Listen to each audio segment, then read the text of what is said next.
Okay, hello everyone, and welcome to today's webinar titled Geodatabase Fundamentals.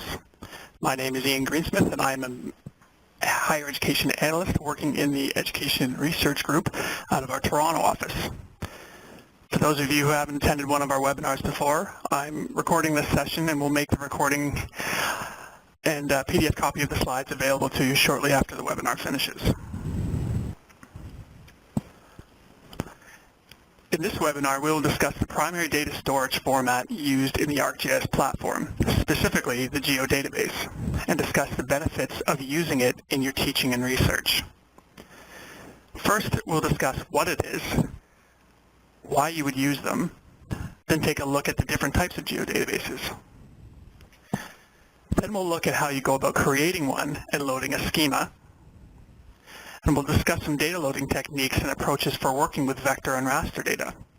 And lastly, we'll look at how you can invoke behavior rules that will help users seeking to make edits to the data across the ArcGIS platform. In this first section, I'll start by introducing the Geodatabase, discuss its role in the platform, and then discuss methods for creating them and schema loading techniques.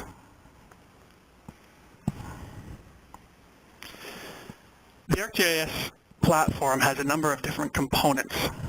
As we start to explore the Geodatabase, it will help you to have a general understanding of how things fit together. Storing your data inside the Geodatabase allows you to access your data across the entire platform, meaning that you are not limited to the traditional desktop applications like ArcMap and ArcCatalog to manage your data, create maps, and perform analysis. This data can be published via ArcGIS Server or ArcGIS Online to build web mapping applications that can help extend the reach of your data to a wider audience. These same maps can be consumed on mobile devices like tablets or smartphones for easy access in a mobile environment. So while we'll just be focusing on the Geodatabase and how we can use it, it's important to keep in mind the end use, or actually the end user, if that helps you, in mind. Simply put, a geodatabase can be defined as a collection of geographic data that are easily managed and scalable depending on the intended use. The geodatabase is the core ArcGIS data model and the primary means for organizing, editing, and analyzing spatial information within ArcGIS. Based on the relational database model, a geodatabase stores the database schema, or its design, which is essentially rules that govern its properties and behavior that we'll cover a little bit in this seminar. So while it's true that ArcGIS for Desktop can read and write to numerous spatial data formats, none of them are as functionally capable on their own as data stored inside the Geodatabase.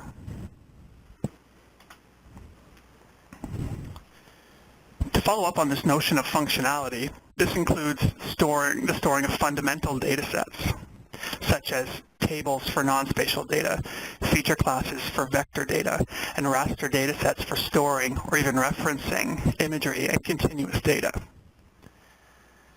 The Geodatabase provides behavior rules and relationships to maintain attribute integrity.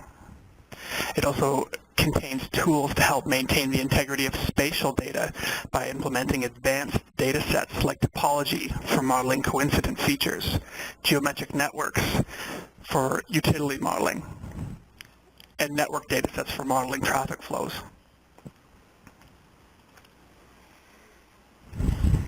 The Geodatabase can also store custom toolboxes containing geoprocessing tools, Python scripts, and models built in Model Builder. In addition, you can create and store an address locator directly within the Geodatabase to use for geocoding tasks. The last point I'll make relates to scalability and integration, so kind of on the bottom of the slide towards the bottom left. A Geodatabase can store and manage spatial data from the smallest project right up to multiple terabytes of vector, raster, and tabular data. In doing so, it supports a range of simultaneous users and editors. And this can range from a single user managing data in a file geodatabase to complex workflows involving multiple editors in an enterprise geodatabase stored on SQL Server, Oracle, or PostgreSQL.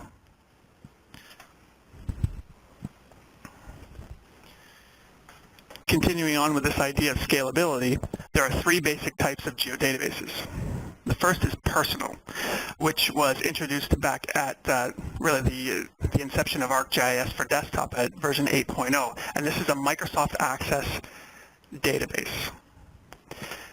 The next geodatabase that came along actually as an evolution of the personal geodatabase, and this is the file geodatabase. So this was reduced a little bit later at ArcGIS 9.2, and rather than being Microsoft Access based, it's actually a collection of files in a system folder that's stored on disk, so not dependent upon access at all. And the third one that I'll mention here, and we'll actually discuss in a completely different webinar, relates to the Enterprise or ArcSTE geodatabase, which is a collection of tables, views, and functions stored inside a database management system.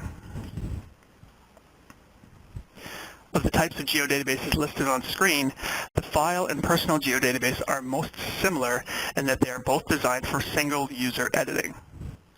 However, the file geodatabase is recommended over the personal for its ability to handle larger data and how it handles multiple users. Personal geodatabases have a 2 GB storage limit compared to a file geodatabase that has a 1 TB default storage limit per data set. So it's a massive jump already, and the reality is it's actually even a limit that's hard to reach. You're actually going to be limited more by your infrastructure, your hardware, than by the geodatabase itself. So there's a massive improvement between the two already. In fact, especially for large data sets, that is raster data, the maximum size can be increased to 256 terabytes based on configuration keywords within the file geodatabase.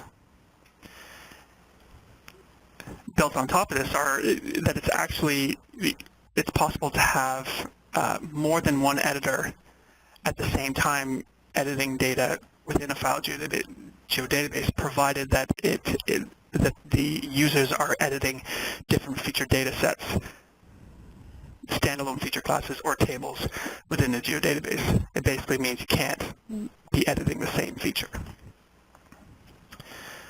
Well, how does this compare to other data types that you might be familiar with? The file geodatabases is actually also preferred over the shapefile, as it outperforms the shapefile for operations involving attributes, and its data size can scale way beyond the limits of the shapefile, which is actually DBase based, including those additional benefits that I mentioned just earlier. For the purposes of this webinar, though, I'm just going to be focusing the discussion on any demonstrations that I show in and around the file geodatabase. Creating a geodatabase is actually relatively straightforward. In fact, out of the box, ArcGIS Desktop creates a geodatabase for you that serves as the default for every map document, or MXD, and default working directory for any geoprocessing work that you want to do. In practice, however, it's always a good idea to set your own working directory, which could or would house the geodatabase that you're working in. Now, for those of you who are working with ArcGIS Pro, you'll notice that Pro actually works in a project-style environment, and therefore actually creates a new default geodatabase for each project that you create. Creating a geodatabase can be done either in ArcMap, ArcCatalog, or ArcGIS Pro, depending on your preference, and can be manually or automated, or manually created rather, or automated using the tools available in Arc Toolbox. Once the geodatabase is created, you'll need to decide how to model your data by giving it some structure. This is known as creating the geodatabase's schema. A schema refers to the physical structure of the database, along with its relationships and optional behavior rules for each constituent data set. To define and implement a schema, you can either load existing data, create it from scratch, or use a data model template like the Canadian Municipal Data Model, which is a proposed standard model for Canadian municipalities. Regardless of the method that you choose, all of these options will work, but you still have to consider how you design your geodatabase as you develop it. Once the schema is created, an easy and popular way to share it is through an extensible markup language workspace document, or XML workspace document, which is designed to transport and store your schema and data. Now, in the ArcGIS space, an XML workspace document is used specifically to hold the contents of the geodatabase. So using this format, you can import and export all items of the geodatabase, such as any behavior, even the data, advanced data types such as topology and geometric networks. In fact, the transferability of the XML workspace document is a significant benefit of the geodatabase as a collection of, over a collection of non-related shapefiles. As once it has been created, it can be easily shared and potentially modified or customized by others. So I'll transition out of the slides here. I just want to show you just some basics of the geodatabase just to get started.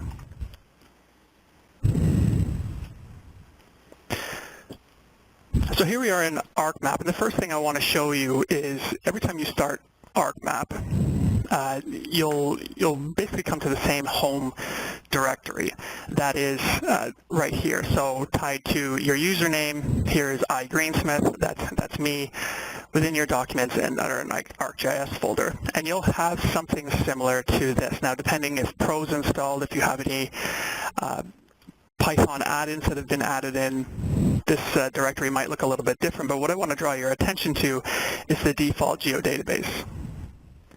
Now, I can go into here, I can see that over time there are a wide range of data sets that I've written to this geodatabase, and that's fine. It suits the purpose. But remember, as I said earlier, a common practice is to change the working directory. So that is creating a new geodatabase or pointing to a geodatabase that you're already working with.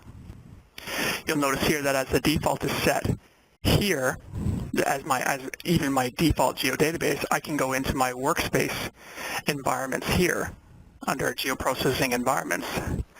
Click on workspace, and you'll see that this is also set. So it doesn't matter really how I really go about adding data in. Even you still need to account for the workspace that or the workspace environment that you're working in. So having, if you're doing any geoprocessing tasks specifically, having this set ahead of time will drastically reduce the amount of time you spend either retyping the workspace or moving data around after the fact. So I just wanted to show you that really quick. Now, beyond that, you can see that a geodatabase can be created just from here in ArcMap. So I'm working in the catalog window. I can right-click within the catalog window, scroll down to New, and just choose New File Geodatabase.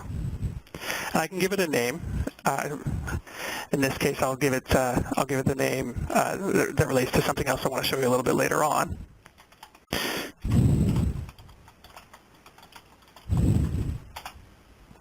So I'll give it that name there, and that's fine. But it's also a system folder as well. So I could actually go out to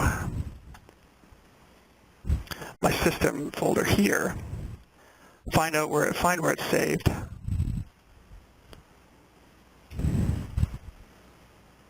Oh, back up a bit. And here I have the same folder that I can access. Now I can go into it, but you're not going to see anything that's of use to you. These are all proprietary things that are tied to the geodatabase. But the point I want to make here is that it's a system folder, which is different than the personal geodatabase, which is access-based. So I could actually open up Microsoft Access and review the contents of the geodatabase.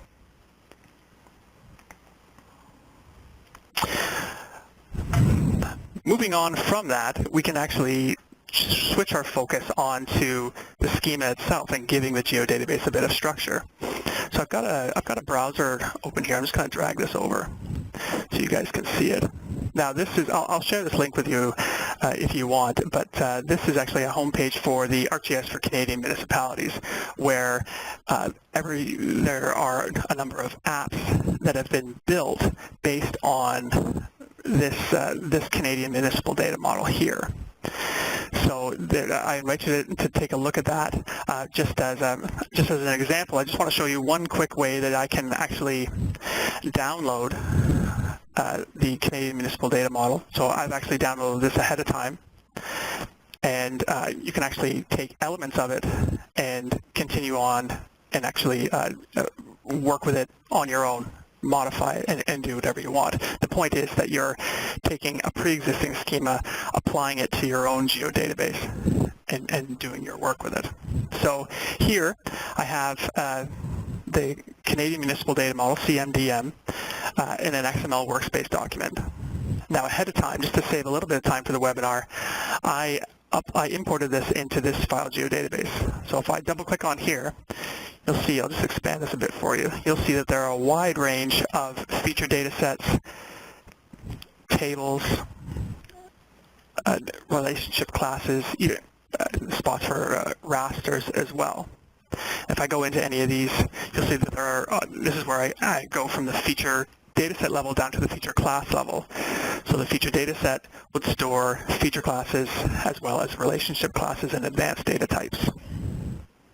The reason I bring it up to you is that I can actually export elements of this schema and use it for my own purposes. So for the sake of example, what I'll do is I'll take the address feature data set, the parcel publishing feature data set here, and one more, the reference data set.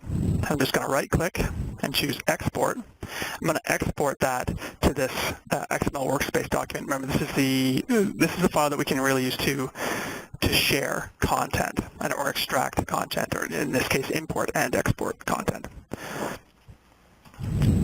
So I'll let that go. Just a couple of things I want to point out here. The CMDM geodatabase is actually empty, but you can store all of your data in the XML workspace document as well. You'll just notice that the file size jumps substantially. For the purposes of this webinar, all I really want to do is just take the schema. So I'll take this, I'll export it out to where we're working. I'll just call it CMDM 2, or maybe something a bit more descriptive, small. There we go. CMDM small. I'll save that. Now it's going to go through and say exactly what it's going to be extracting from here. So you'll see there's the addresses, parcel publishing, and reference data. So there's a lot of information in terms of schema and design that's getting extracted, but no data. This process should go relatively quick.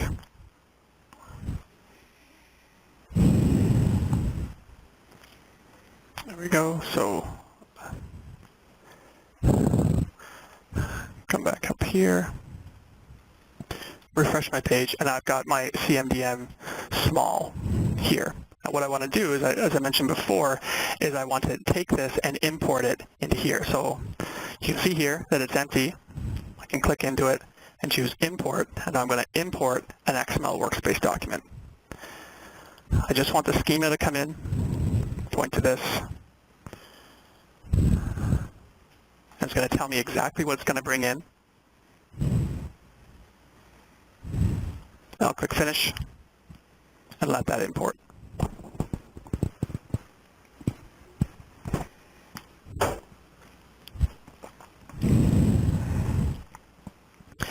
And there we go. There's no need to refresh the geodatabase. You can see here that I just have a small set of a much larger data model in here that I can actually start to work with. And that's really what I wanted to show you in this first demonstration. So hopefully you get an idea of the default geodatabase, the default working directory, how to create a geodatabase, and how to move schema around. So now that we have reviewed some geodatabase types and modeling considerations, we can now move on to topics related to loading and storing vector and raster data. The following table describes the various methods for loading data into a geodatabase. Now, the point of the table is not to overwhelm you, but rather present options for loading data based on your needs. The simple data loader is exactly what it sounds like. It's simple to use. It's a tool accessed from the catalog window, or actually in our catalog as well, for loading data into existing data sets, and works well with simple data sets like points, lines, and polygons, but can't be used for complex features such as topology, geometric networks, or network data sets. If you want to use something like that, then you use the next one. You use the object loader. And the object loader is actually used or accessed during an edit session. And this is where you'd use what you'd use to load in complex data. But there are other ways to load data in as well. So you have conversion tools. So this can be loading between different data types. So whether it's the one stuff that I'm going to show you today relates to working with shape files, CAD files, and so on. But if you had other ones, or even if you had data that was already in another geodatabase, you can move that data around with either dragging and dropping it between geodatabases, or you can use conversion tools like any of them that are listed under the conversion tool set. An easy one to give you an example of is the project tool. So that's just switching,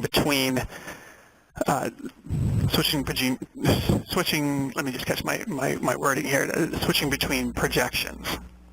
And the conversion is done on a one-to-one basis, so you won't combine data sets in this operation as opposed to compared to the simple and object loaders, which they append data in.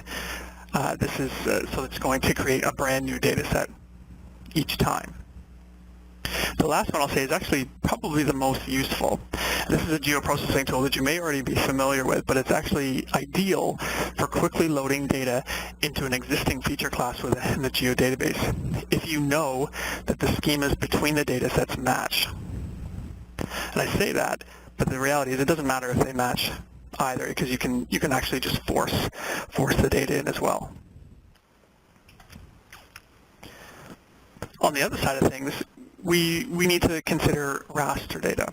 The best way to manage raster data in the geodatabase is through the Mosaic dataset.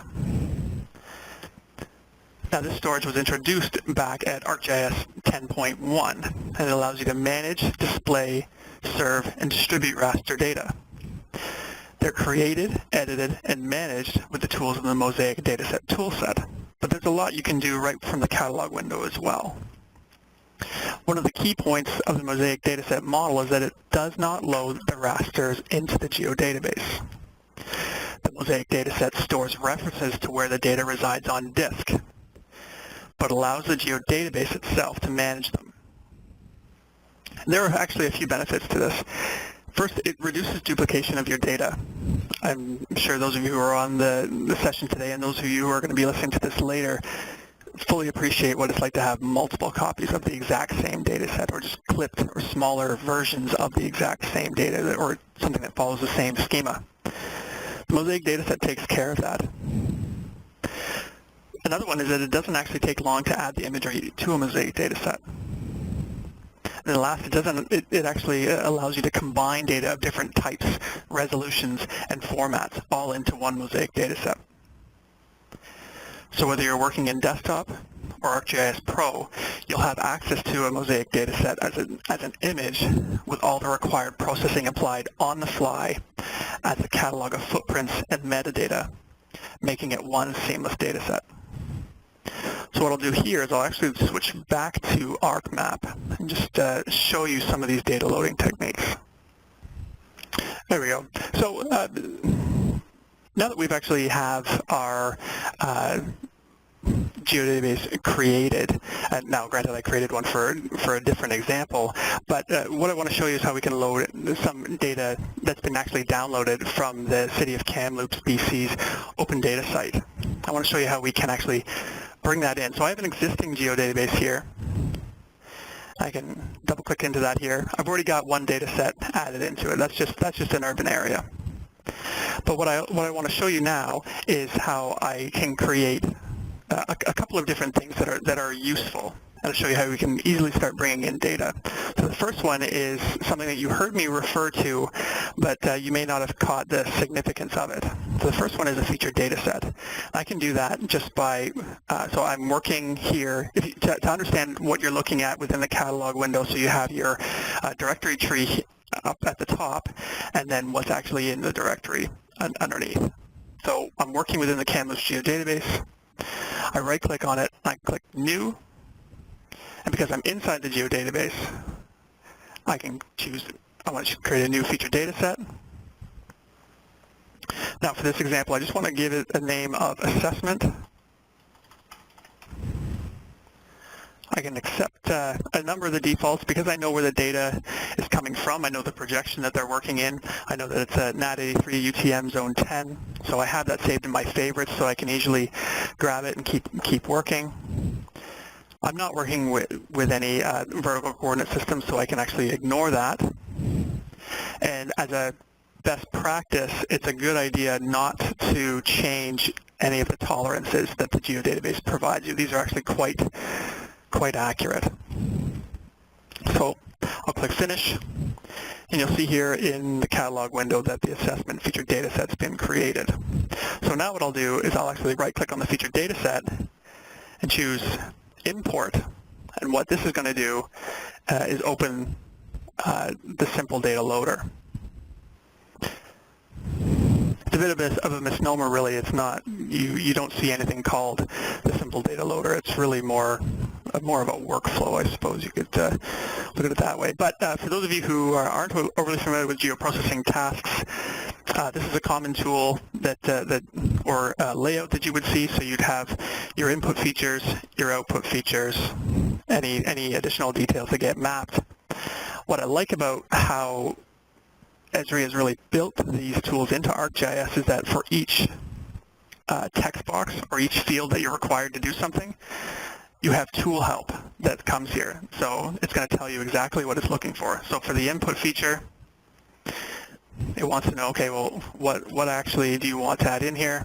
I want to add the property information here. This is coming from a shape file. Now it's going to populate what the fields actually look like. These are the attributes. I'll just give it a name of property just to keep it simple, and click OK.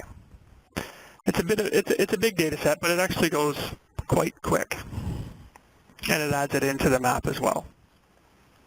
So I can close this, right-click on my attribute table, and you can see here I have all that information loaded in. And in my table of contents here, as I'm listing by source, you can see here that this property feature class is stored within the assessment feature data set, which is stored in the Kamloops Geodatabase. So now let's get some other data in here, because it's while it's neat to talk about just one specific aspect of it, we might as well show you how some other things work. So I'm going to right-click again, choose Import, but this time I'm actually going to choose Import Multiple. So in this case, I'm going to browse to some different folders. The first one here, I want to bring in these address points, so I'll click that. I'll add that in. And then I have some planimetric data. So I have buildings, and I also have street data that I want to add in. And I'll just click OK. Now, you'll notice that I didn't have to add an output feature class name. All it's going to do is just going to take the input name and just make that the output name. Click OK. That'll take just slightly a little bit longer, but still, it's actually quite fast.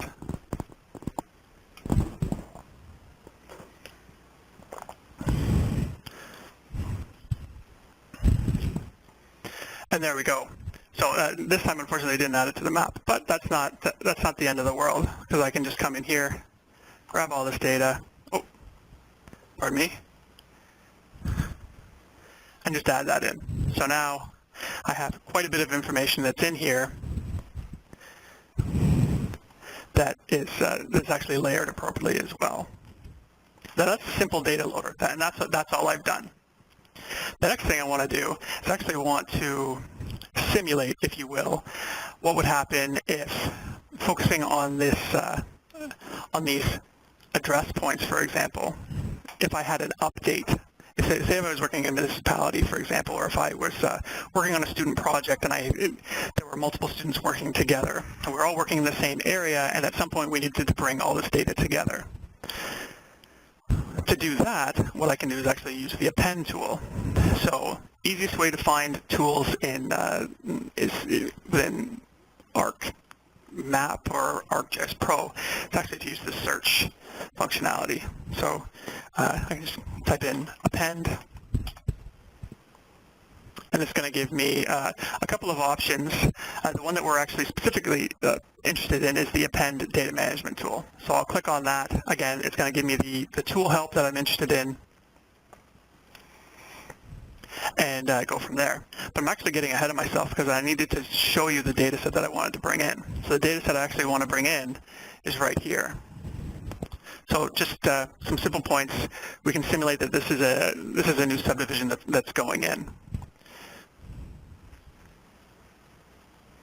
So I'll open the tool back up. The input data set in this case is actually going to be these. Oh, I'll just close this and reopen it because it's not picking up the one data set. There we go. The input data set is the address update. The target data set is my address points.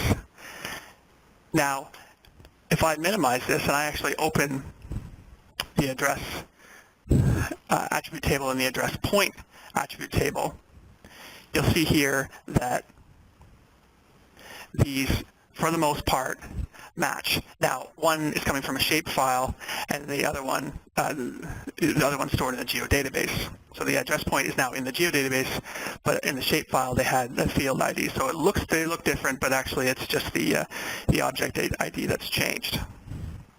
So it's pretty safe to assume that they have the exact same schema. So going back to the append tool, I can actually say no test, set the schema type to no test, and no test means that it's not required that the schema match, because I actually already know that the schema match. I can click OK. This will happen quick as well. Click close, and actually what I'll do is I'll just turn off the address update, and you'll see that all the points that were added in were appended directly to the data set. So quite useful tools to use, and especially helpful within a geodatabase and loading data into the geodatabase. We zoom back out again, and I'll give you an example, another example here of working with a different type of data, that is working with CAD data. So here we have our Kamloops geodatabase as well, but I also have some CAD data that I want to bring in. Now I'm not going to make you guys sit through all of the CAD data being imported, but for the sake of example, what I want to show you is how we can easily bring in one DXF file and import it right into the Geodatabase. So what I'm going to search for here is I'll just search for CAD. So there's a CAD toolset. Now these are two CAD, so that's implying that it is an export or conversion. But what I'm actually looking for is the CAD to Geodatabase tool. So my input here, I'm going to browse to it. I'm specifically just going to show you the neighborhoods DXF file here. You'll notice here that it's actually going to bring it into the Kamloops Geodatabase, and it's going to create a new data set called neighborhood in this instance. But it could be anything that you wanted. But what the tool is actually going to do is, I'll let this run, is import the data, add the data to the map. But if we go back to the Geodatabase here, you'll see that that data set is actually a feature data set that it's referring to. And what is added in is all of your CAD data here, and it adds it in here as a group. So that's the last thing I wanted to show you with regards to vector data. The next thing I'll show you relates to raster data, and I want to show you a little bit more of the Mosaic data set. So to do that, what I want to show you here is this directory here. So still working in the folder, my working directory here. I have a folder of 6 rasters, and these are all from Kamloops, BC as well. Now, you'll remember that the Mosaic data set doesn't actually import any of the imagery into the Geodatabase. What it does is it just references it. So what I'm going to do is I'm going to go back to my Kamloops Geodatabase, right-click on it, choose New, and New Mosaic Dataset.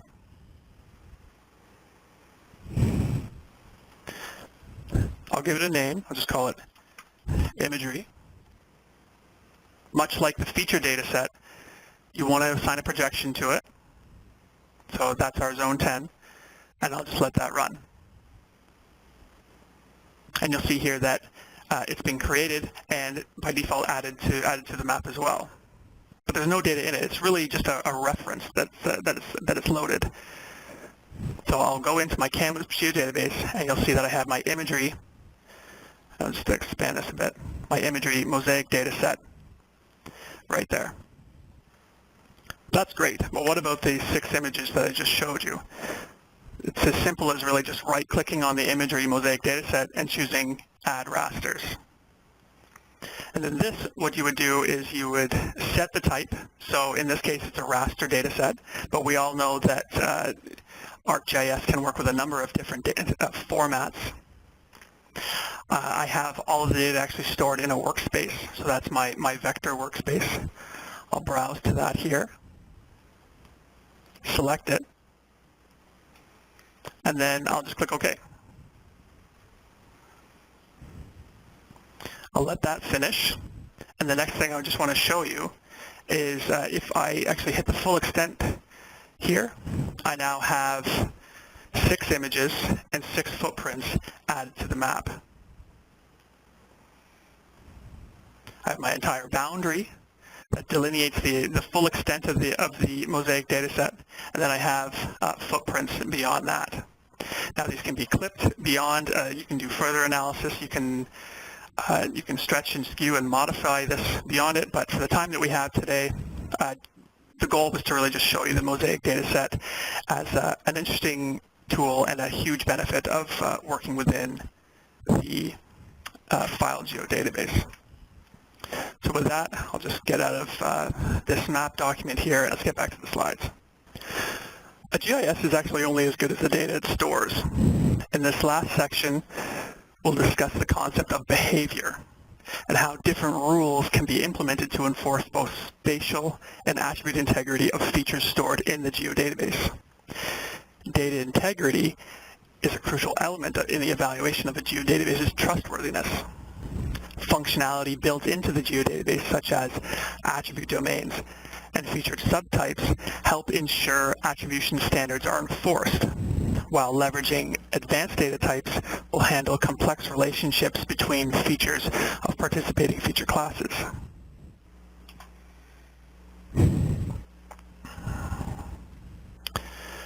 Feature subtypes are designed to represent a subset of features as a method to categorize. I'm going to stress categorize, or stress subset and stress categorize are really synonyms in this case.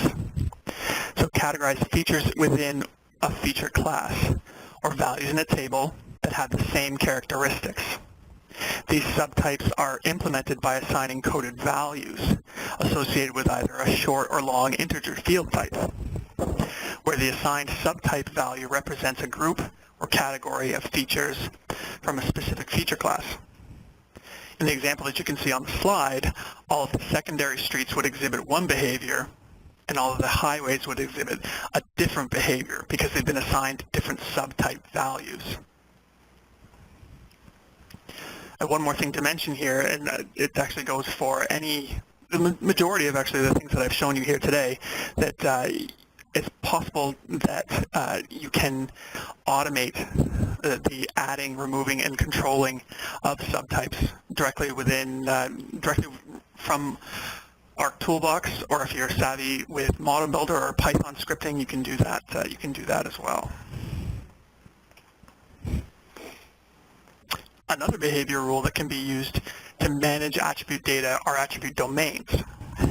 Attribute domains are rules that define the acceptable values that a field can have. Data integrity is ensured by limiting the choice of attribute domains only to those fields whose data type match. Compared to those feature subtypes that I talked about in the previous slide, domains are applied to the entire geodatabase, meaning that they can actually be reused as rules for multiple feature classes, tables, and even applied to specific subtypes. There are two types of attribute domains that I want to talk to you about. First is range domains. These specify a valid range of values for numeric data. So just like the table on the screen shows you an acceptable range of numeric data values for service connections within a water distribution network. So you can set the minimum value at 40 psi, for example, and the maximum value at 100 psi. And then in the editing workflow, if someone enters a value that's above or below that range, when validating, they would receive an error. So they know that something's wrong. The other side of this are coded value domains. These specify values for each class. A common application of domains is to enforce coded value data classifications such as zoning codes or for land use types. So 0 for industrial, 1 for residential, 2 for commercial. What it shows on the slide too can also work, so it doesn't necessarily have to be a numeric value for coded value. You can actually just put in an abbreviation as well. The geodatabase can also store relationships between data and attributes in the form of a relationship class. Now, this is not a new concept, as the majority of us are already familiar with joins and relates.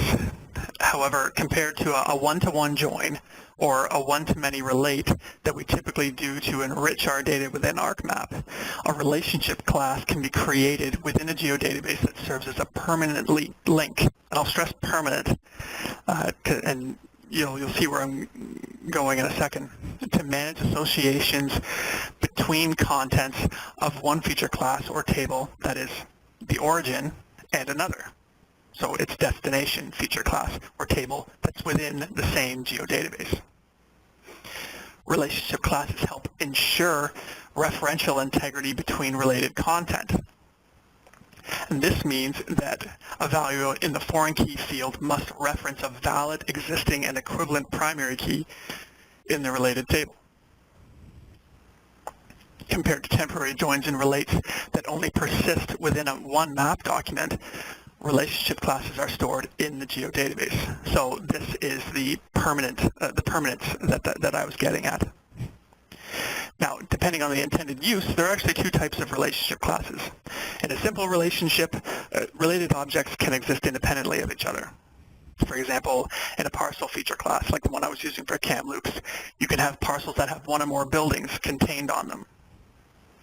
By comparison, a composite relationship relates to instances where the destination object cannot exist independently of the related objects. So continuing with the parcel and building example from above, if the parcel, or the origin rather, is deleted, then any related building that's associated with that parcel is also deleted.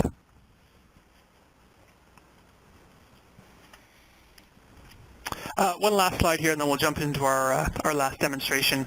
Relates to advanced data types that can be stored within the geodatabase itself. These are intended to handle complex relationships between data sets. Due to the nature of connectivity needed, these data are stored in a common feature data set. So examples of advanced data types that can be stored in a geodatabase are topology. So to more broadly define what topology is, it's a collection of rules that enable geodatabases to accurately model geometric relationships that are stored in a feature class. Network data sets are well suited to model transportation networks, as I mentioned before. And they're created from simple source features such as lines and points, but can also incorporate turns and store that connectivity of source features. So if you're doing an analysis with the Network Analyst extension, that analysis is always taking place on a network data set. Similarly, similar to the network data set is the geometric network. So this is comprised of a network of connected edges and junctions used to model behaviors of common municipal network infrastructures, such as gas, power, water, wastewater networks. So I'll jump back to this last demo, and then we'll come back and we'll regroup. So with our data loaded into the Kamloops Geodatabase, what I want to focus on here is this streets data set. I want to add it to the map. If I open up the attribute table and scroll all the way to the right, you'll notice that I have a, it says classification here, but it stands for classification. Now, remember I mentioned there you can categorize subtypes within a feature class. And I want to use this classification field to do that. But to get now, I've got 4,000 records here. But to get a count and summarize all of those potential classifications, I'm just going to right-click on the classification field, choose Summarize. I'm just going to write this back to my Kamloops Geodatabase. Just call it class and choose OK. I'll add it to the map. I'm going to open it. So now you can see here, just make sure my screen refreshes at the same time as yours. Now you can see here that I actually have 10 different classes. Now, in the time that we have left, I'm not going to go through and add all of these subtypes in, but there's potential for you to do that, and this would drastically improve the attribute integrity of the feature class if you incorporated subtypes like this, because if you what you can do is by setting an individual subtype, you can say, okay, for that subtype, it has specific values, and only those values apply to that specific subtype, and go on and on for the 9 remaining classifications of roads. But what I want to show you is how we can go back to the GIS Streets database here and create a new field. I'm just going to call it code. I'll leave it as short because remember that subtypes are picked up by as either a short or a long integer field.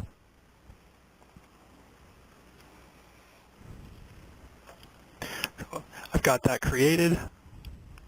Now I'm actually going to go in my catalog window, right-click on Streets, go to the Properties, and click on my Subtypes tab. And I'll actually come back to the Fields properties here when I'm talking about domains, but come to the Subtypes tab, and now I want to let ArcMap know, or let ArcGIS know that when we're working in the Geodatabase, that the code field is my contains all of my subtypes. So here, just to show you, I'm going to add in 1, and I'll type in local 2, just a few, just to give you the idea of how it works. And the last one is rural. I'll apply that. Now these subtypes are ready to be used. It is not necessarily represented in the data set yet. So what we do is just some good old-fashioned select by attributes. So using my select by attributes, I'll scroll down to the classification field. And I want to select everything that is related to local. I'll choose OK. So now I have over half of the features selected. And without going into an edit session, I'm going to open the field calculator. I'll just ignore this message here. I'm going to give it a code value of 1, because remember the subtype value that I entered for local was 1. So I'll click OK. And now notice here, if I expand this, that anything that has been given a subtype of 1 has this code now of local. I'll repeat that process 2 more times.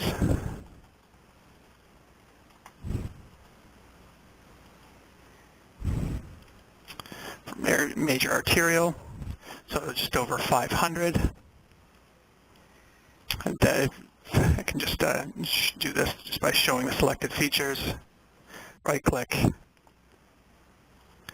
give that a value of 2, hit OK. Again, same as before, major arterial. And then the last one is just rural, so I'll do that really quick as well.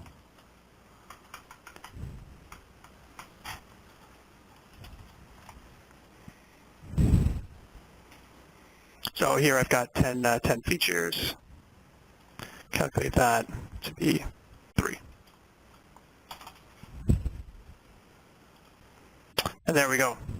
So and initially you won't see anything that's different. So what I'm actually going to do is I'm going to remove this streets layer and I'm going to add it back in. Now what you should see here on the table of contents is that you have 3 classes. These are 3 categories of features. And if I actually go into our properties for the layer and go to the symbology tab, you'll see here that I have these features here. And if I actually turned off those that aren't symbolized and click OK, you'll see that those that actually don't have a classification at all would be removed from the map. Now that's just a symbology example, but the point is it's an easy way to classify your data, because the further I go with this, I can actually define, okay, for each subtype, I can say, okay, well, for every suffix can have, I can assign domains to that as well. And that's the next thing I want to show you.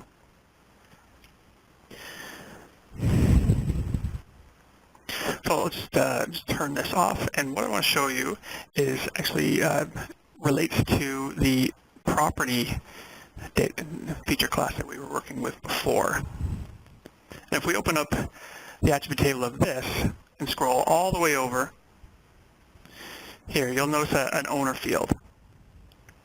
Now you'll notice that some of these things, are blank. Now, if you're part of an editing, if you're looking at it from an editing perspective, you don't want to have missing data. So domains can often help in an editing workflow, just to ensure that if data is being typed in, for example, there are no spelling mistakes.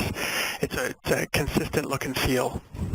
So what we can do is actually it's a similar workflow that we did for the subtypes, is summarize what this looks like. I'm just going to summarize it and call this owner. I'll add this to the map, and you can see I've got 4 classes, so city, federal, private, and province. And what I can do here, because I'm actually working at the feature, or rather at the geodatabase level, that I can go right into the geodatabase properties and go to the domains tab and actually create a new domain. So quickly, I'll create a new domain. It's actually going to be a text field type, and because it's a text, it's going to be coded values. So in this case, I want it to be city,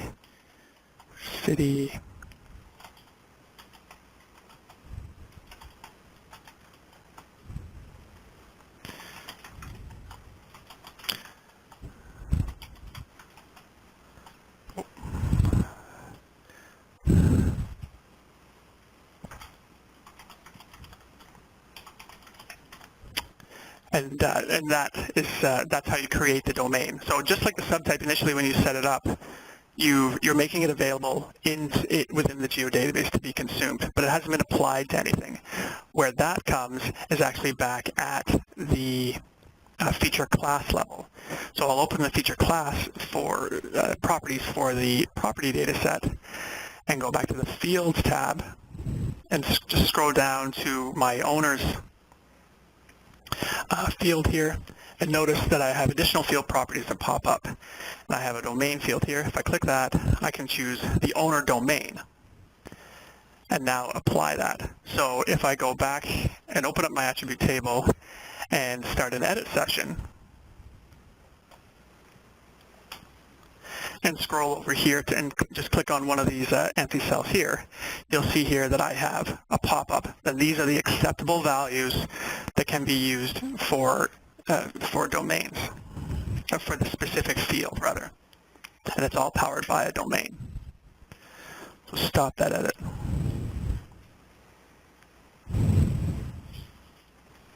The last thing I want to show you is actually still using the same data set, but in this case we're working within the assessment feature data set, and because what we want to do is try to model an advanced data type. And because we're working within the feature data set, I can right-click it within the feature data set, click New, and then scroll down to topology. And here you can see all of the advanced data types that can be created. So from additional feature classes to relationship classes and so on. I'll just choose topology. I'll accept the cluster tolerance and the default name. At this point, I only have one feature class that is in the feature data set, but if I had more than one, for example, like in a geometric network or a network data set, or even for a topology itself, you can say, well, I want these feature classes to participate, and it's just as simple as checking them on. If you had more than one, you can rank them as well, but just because just for the sake of example here, I have one, and that makes it simple to demonstrate.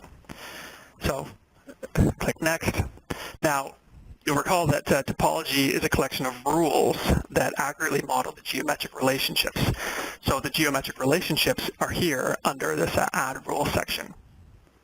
So under Property, if I had more than one, I could apply this. So if there was a line participating, or if there was a point feature class participating, different rules would show up. But for this, I just want to show that we have. I can say that none of the parcels can have gaps, so I don't want there to be any gaps between them. And here it can say, it'll say exactly, it'll flag an error if it does not meet these conditions. We'll click OK, and click Next. Just gives me a recap of everything that I've created, that I've set. I'll click Finish, and I'll let that run.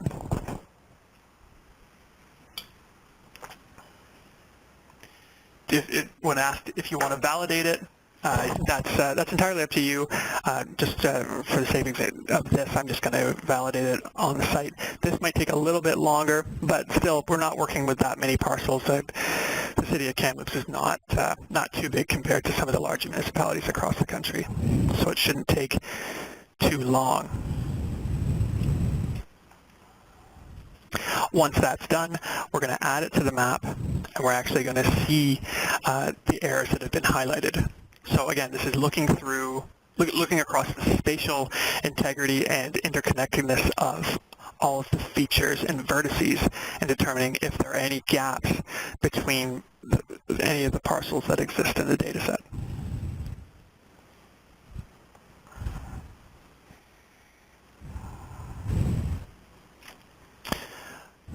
And there we go. So the topology has been created. I'll add this to my map. When asked if you want to add all the feature classes that participate, in this case I can click No, because you'll see that I already have my property feature class added. And the pink, or I suppose they're both pink. I'll change the color here just to help. The pink represents errors that exist in the data set. And to edit your errors, or to review the errors, you actually need to be in an edit session. So right-click on the property layer, start editing.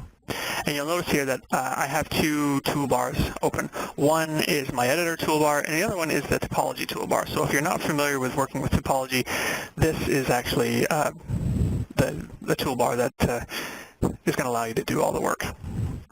So here I can zoom into an area of interest, for example. This area looks like it has a bunch of errors. So that's kind of interesting. Here I can open an error inspector, and based on the visible extent of that, so now I've got a small rectangle to work through. But based on that, I can search, I can look through all of these, and it's actually identifying that there are errors all the way along here. Now, if I want, I can go through and inspect these. I can right-click on it and mark them as an exception, or using my topology tools, I can actually even edit the topology right away. And what that's going to do is edit the underlying data set as well. So So it's a great way to, based on rules that you define, to really have that spatial integrity kept in check. And that's the last thing I wanted to show you. To sum up what we've covered over the past hour, we've learned about some fundamental aspects of the geodatabase in regards to functionality and some advantages of using it. We've also looked at creating a geodatabase, loading schemas. We spent a little bit of time, well, probably a little bit more time than I wanted, on data loading techniques, specifically regarding vector and raster data. And then the last one, what I think you'll get a lot of value of, is working with behavior rules. And that is both to manage the attribute integrity and keep the spatial integrity intact when working with advanced data sets within the geodatabase. A great starting point for geodatabase resources can be found at desktop.arcgis.com, where you can find a quick tour of the geodatabase and a number of different tutorials, like the raster data tutorial, which is actually a good one for getting your feet wet with the Mosaic dataset. For some homegrown Canadian examples, I actually invite you to check out Esri Canada's lesson planner, and the URL's there on the screen, where, if you're not already aware, you'll find a wide range of resources that relate to what we've discussed today. Whether you're looking for desktop, online, or solution-focused resources, the tools built into the search functionality allow you to quickly refine and find learning resources that you can use. A relevant example is actually based on the webinar that you're sitting in on, are the Geodatabase labs that cover a lot of material that we covered today. These include a suite of tutorials and actual task-based assignments that walk you through the implementation of the Canadian Municipal Data Model using both a file geodatabase and an enterprise geodatabase. A quick plug for the webinar happening next month, titled Working with Multi-User Geodatabases. This session is going to provide an overview of working with a multi-user geodatabase in the ArcGIS platform and discuss the benefits of using them in your teaching and research. We'll also discuss workflows that will help you create an enterprise geodatabase, add users, and define privileges through roles, and introductory aspects to versioning and replication workflows. So there's a lot of content being covered there, but remember one of the first things we talked about in the slide when it came to keeping the end use in mind, keeping the end user in mind. For those of you who are already comfortable with one workflow, I'm not seeking to compound things and make them harder to understand. Think about how you want to use it, and then reverse engineer how you're going to go about getting that data out there. If you're comfortable using the geodatabase already, that's great. If you want to start using it more, that's great too. If you're wondering how the geodatabase can be incorporated into ArcGIS Online and the apps, like a collector for ArcGIS, that's great. We're going to cover that in the next webinar. But on behalf of Esri Canada, I want to thank you for attending the webinar. My contact information is there on the screen, so feel free to contact me if you have any questions, and I'll make the slides and recording available shortly after this. So thanks a lot, everybody.